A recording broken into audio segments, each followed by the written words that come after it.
Brandon here from One to One Fitness. I'm with one of our superstar trainers, Kaley Henderson.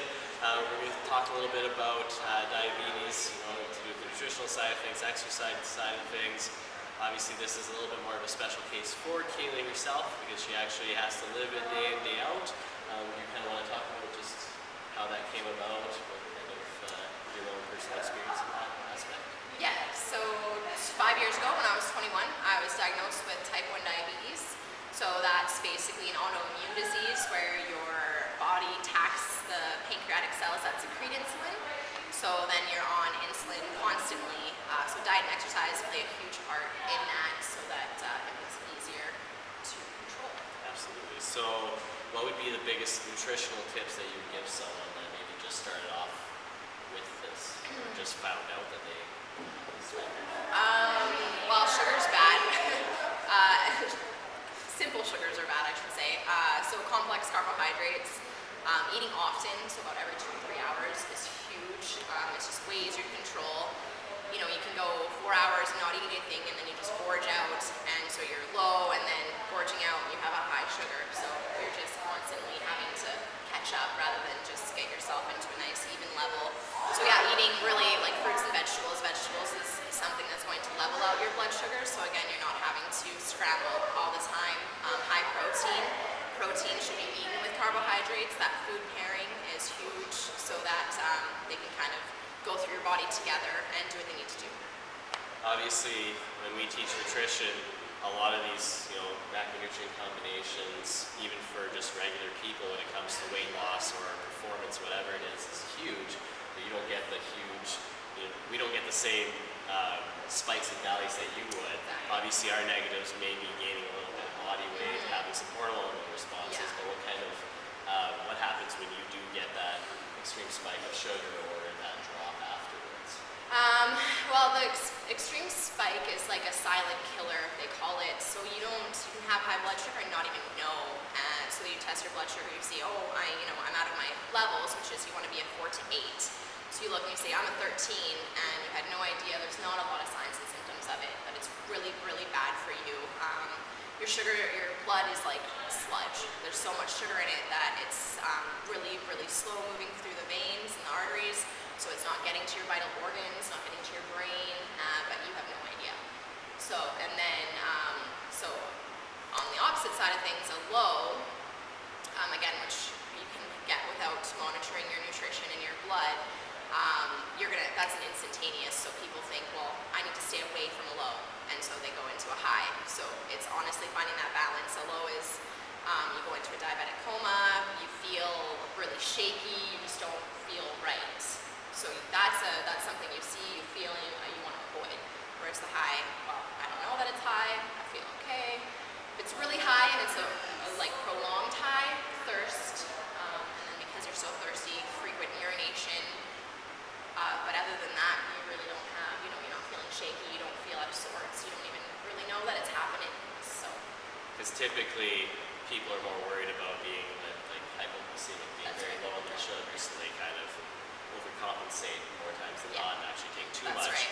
What we talked about a little bit before, what are kind of the long-term problems of being hypoglycemic, being too high in sugar? Too high in sugar is going to be over time, and so we're talking, months to years. You're going to have blindness is a big one. You probably hear a lot of people, or have heard of stories of people who have had to get amputations, toes, feet, fingers, it's the extremities. Your body at that point is going to say, okay, we need to put the essential things into the vital organs, the brain, and so your feet, legs, fingers, arms, they're out of the way. It's kind of like hypothermia, right? You're going to try and protect the core of you, what really makes you live. So then that's where you get just no nutrients going to those areas to try and support your vital organs, and so then you have amputations and things like that. Just having a really hard time with weight control is going to be a long-term adverse effect as well. Like diabetics have a hard time with weight anyway, because a lot of times we don't get to choose what we get to eat. We don't get to decide, well, I'm just going to stop eating carbohydrates to lose weight. It doesn't work that way. So it's always a constant balance, especially with weight, and it's extra hard. What kind of tips can you give people for the exercise side of things? Because typically exercise can obviously deplete a lot of your Yeah. glycogen stores and whatnot that can break your blood sugar as well. That's right. So I try and separate exercise, and like I still do high intensity, just not for more than about 20 minutes, half an hour.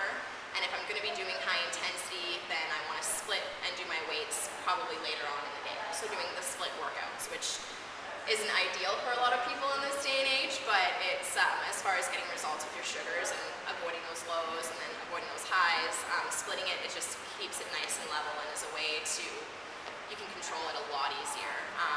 So then the same with your cardio, getting your cardio in. You know, if you're going to say, okay, today I'm not doing high intensity, I'm going to do a long, drawn out cardio session, you know, an hour, half an hour.